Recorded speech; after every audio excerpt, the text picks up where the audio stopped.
Hi, everyone. It's Joe Dales. I'm one of the founders of RH Accelerator, and welcome to today's Ready, Set, Grow podcast, sponsored by Ag Expert, where we visit with innovators in the agriculture and food industry. Today, we have a terrific special guest, Diana Laturnis from Regina. Hi, Di. Right. And we're really excited today about our guest, Joelle Faulkner, is the CEO of Area One Farms. Hi, Joelle. How are you doing? Hello, great. Thanks for having me. We're really excited to meet you and learn a little bit about what you're doing. Tell us a little bit about yourself, where you're from, and share a bit of the journey becoming the CEO of Area One Farms. Sure. So I'm from London, Ontario, from a farm on the edge of the city called London Dairy. My parents and my brother run that. And I was not particularly great at milking and really good at school. So I did a lot of school, business engineering, and then law school, and worked in finance. And nearly 10 years ago now, my brother was interested in buying land in areas that were a bit less expensive than where we were, and still highly productive as cropland. And so we looked at Canada and kind of farmland in Canada and farmers across Canada. And I got really interested in how people invest in farmland because it seemed like most of the investors were buying land and renting it out. And they didn't know exactly what they were buying and they didn't know exactly how to make it better. And the rents they charged were generally pretty high and getting higher all the time. And I always thought that there would be a good opportunity to work with farmers who actually knew what they wanted to buy and how they wanted to farm it and how they wanted to clean it up to do well together. So I started looking at that opportunity. We ended up making 5 partnerships in the first 2 years, and then kind of testing those and seeing how that worked, and then grew. And so now we're at 20 partners across Canada. Wow, that's amazing. And so what types of things do you do there in terms of the investing? Can you explain a little bit about that? Sure. So the approach of most investors is they're looking for land that they can buy and rent out for a high return. Our approach is a bit different. We look for partners. So I'm looking for farmers who want to expand, who have some capital for expansion, but not as much as they need to expand. And while debt will bring them part of the way, it usually won't bring them all the way. So a typical scenario would be a farmer where there's 3 kids who eventually want to come back, and so you need to quadruple the size of the farm. And debt will get you some of the way there, but it won't get you all of the way there. And usually we get called when a neighbor is ready to sell and comes to that farmer and says, I'm ready to sell. I can sell to you. I'm, reasonable in terms of what I'm asking, but I kind of need you to figure out if you can do it in the next 12 months. And we partner with the buying farmer. So as opposed to working with the seller, we partner with the buying farmer. We put in money for the purchase. We put in money for operating. So we own the farm together. And in addition to the part that the farmer owns, so they get 100% of what they own, in addition to that, they earn both income and appreciation on the stuff we own. So it's a way of always, but the tricky part about farming and particularly renting land is that it's really hard to make enough money to make up for what it seems to appreciate every year in terms of going up. So this way you're earning into that appreciation, so you can always afford to buy me out of at least part of the land over time. And we take away the risk that's usually associated with crop production, which is just such high year-to-year weather risk, because you still get some of that, but you also get some of the appreciation. So that's what we do. As a result of that being our approach, I actually spend more time with farmers looking at their plan of how they want to grow, how they are doing now, what they think the best option is, than I do at looking at land. Because the partners that we end up partnering with, they figure out what land is the right land for them, and how to go about buying it and how to go about cleaning it up. there's about half of our business that is focused on land improvement. So we also have, and over time have built in-house expertise on cleaning up land. So both turning overgrown pasture or old timbered land back into farm production, so land that was farmed historically, and land that isn't irrigated into irrigation, which is actually just much simpler than the other one. Wow, very innovative business model. There's not too many people, really doing this in Canada that I've come across, and it sounds like you're getting scale, and I'm intrigued about your processes and stuff like that.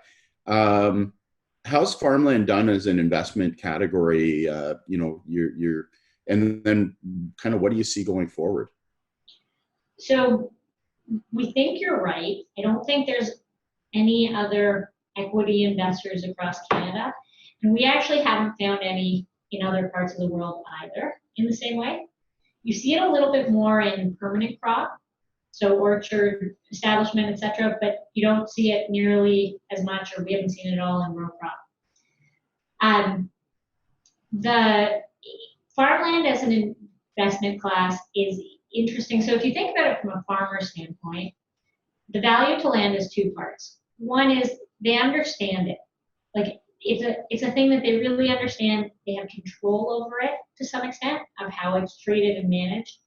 And so unlike stocks or bonds or other things, it's very tangible and very good for that management and probably needed for the business. Like it always seems like in farming, you're just making enough money to cover your land costs so that you can keep buying more land.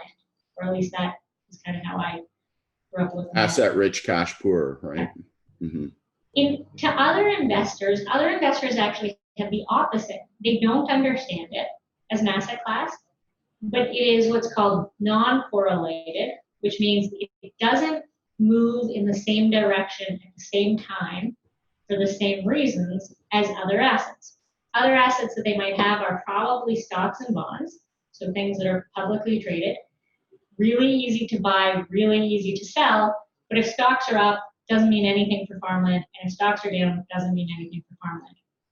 So the value to farmland to an investor is that it gives them a place to invest that probably, if there's some big shock to the market, won't also have a shock at the same time. Mm-hmm. That has meant it hasn't necessarily done better than stocks over, let's say, the last 10 years, but it's done it differently. Mm-hmm. And in particular, it probably felt like a really comfortable thing to own this spring. So with COVID-19, mm-hmm. the rest of the world saw a shock to other assets that they were used to investments that they had made, but also to commercial real estate. And while there might not be huge changes at the moment, like the stock market rebounded, that idea that it could just drop really quickly and rise really quickly, and you had no control over it, and you didn't know necessarily why it was happening, and you don't necessarily know the future, is a very different driver. The reason I like farmland is I think global food demand is probably going up because we have more people and they're eating a little better every year. And most people think that that will mean commodity prices will also go up because you'll see this big demand. I actually don't necessarily think commodity prices will see a big increase, but I do think we need to be able to grow more food. And Canada is exceptionally well placed to grow more food.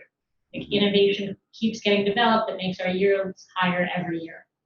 So long term, we think farmland's good because it's stable and probably going up in value. That's awesome. It's a unique niche kind of investment opportunity I see here. What are some of your challenges that you face? Like, because you have to kind of, vet the different producers that you partner with. And so can you tell us a little bit about that process and how that works? Yeah, absolutely. So you're exactly right. We have to vet the producers, we have to vet the plan, and we have to vet, to some extent, the asset, so the land itself. So we have to make sure that we're not buying the land for too much compared to the area. We don't want to be the reason prices go up. That we have partners that have a really good plan and are going to be able to do the work. The process to check that is looking at history.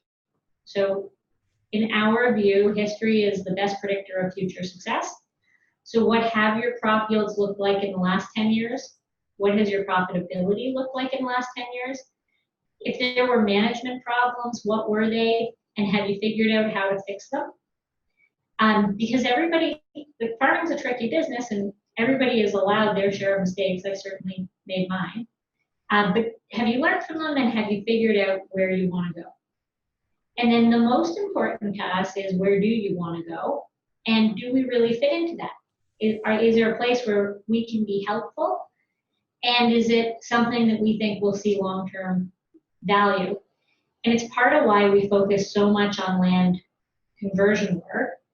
It's actually a really hard thing to finance because it doesn't cash flow. Like, the land doesn't cash flow when you buy it. Banks won't give you money for it as a result, won't give you money to clean it up. A lot of projects get lost in the middle, so they actually aren't valuable projects.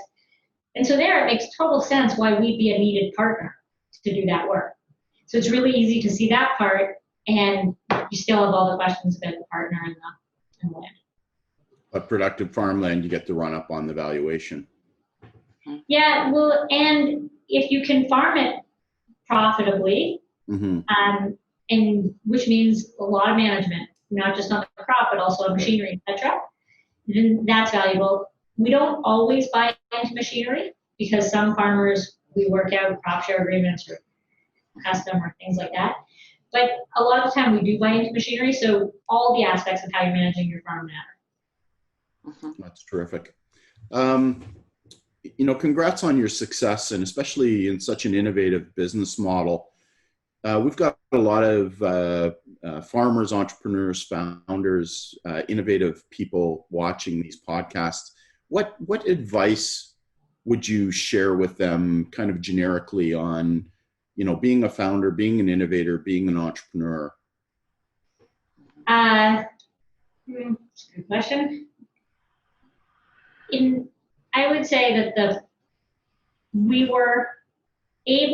I was able to build what we have partially because it is very different than what exists. And that has big positives and big negatives. Like, there are tons of things we have to manage that a place that buys land and rents it out does not have to manage. But we figured out how to do that, which has let us work. But I do think the differentiation is really helpful. Probably the biggest, and I've gotten better at it more recently than even at the beginning, is I look for advice everywhere I can all the time. And so we don't make any of the farm decisions, like when to sell a crop, what to grow, how to manage it, etc. But as we have built trust and value with our farm partners, they've increasingly come to us with questions, and we find experts on those questions and make decisions with that expertise. That is also true in terms of our partners. So I now have existing partners talk to new potential partners before they partner with us to make sure that everybody's going to really benefit from this partnership and really like it. We share expertise not just across our farmers, but if other farms call and say, like, look, I'm doing a cleanup project, I don't actually need to work with you, but I'd like some advice, we will put them in touch with our guys who do it. Like, I'm very willing to help other people, and people have been very willing to help us. So ask for as much advice as you can, and you can be helpful to the next guy to do that too. That's great advice, Joelle. In terms of young women that may be watching this podcast, you're aspiring young woman, and I just wondered if you had some advice, for us. Just go for it. And if it gets really hard, just pretend you were a guy and go to maybe a guy and see, like, tell them a couple things you've done and see what they would say. But I tried Dude Week once, where instead of listening to the things that I was saying, which was, we're growing really slowly, I'm not sure if this is working, I don't know exactly how to tell this, I just thought of exactly the same sentence that my brother would say in that place, which would have been like, wow, this growth is amazing and we're going to take over this thing next and we can do this thing after. And like I think, I don't know that that's exactly a gender thing, but I do think um, I'm the positive from what I can tell, to being a woman in business is that usually a little bit more willing to look at things and say there's mistakes and learn from them pretty quickly. The negative is maybe a little bit more willing to look at things and think they're mistakes and try to learn from them instead of just plowing through. So to the extent that you can just keep going, just keep going. Yeah, that's really good advice. Thank you for sharing that. Any final thoughts or things you'd like to share with our audience, Joelle, before we sign off? If in our case, if you're a farmer and looking to grow and you think we can be helpful to you, certainly be in touch. And we hope over time to continue to be able to help Canadian agriculture and in particular producers across the country. Thanks for having me. Yeah, and so they can connect you on your website URL, yeah, and that's probably the best way. Directly on the website. We also have phone numbers there for myself and for Tracy in the office, and so you can connect in any way. We end up very quickly just having a call to go through kind of what the basics are of the existing operation and the future plan, and then to figure out if there's a fit. The way I look at it, and probably on the FCC side, it may be something the same way you do. I would say there's no partner better than having no partner. So if you're all good to do it on your own and you're comfortable with that, the level of debt and what you're doing, go for it. Mm-hmm. As soon as you're past that, we are the best partner you can have because we understand farmers, we take risk in operation, and we have a lot of expertise that we can share. Well, congrats on your success. Any final thoughts, Di? No, I think that's great. You know, just a neat market you're into, and how you're helping producers in the ag industry is really inspiring. So thank you so much for all that you do for the industry. Thank you. Thanks, Joelle, and thanks everyone for watching this episode of Ready, Set, Grow podcast, sponsored by Ag Expert. You can check out the other videos on rhaccelerator.com or on YouTube. So until we meet again, take care.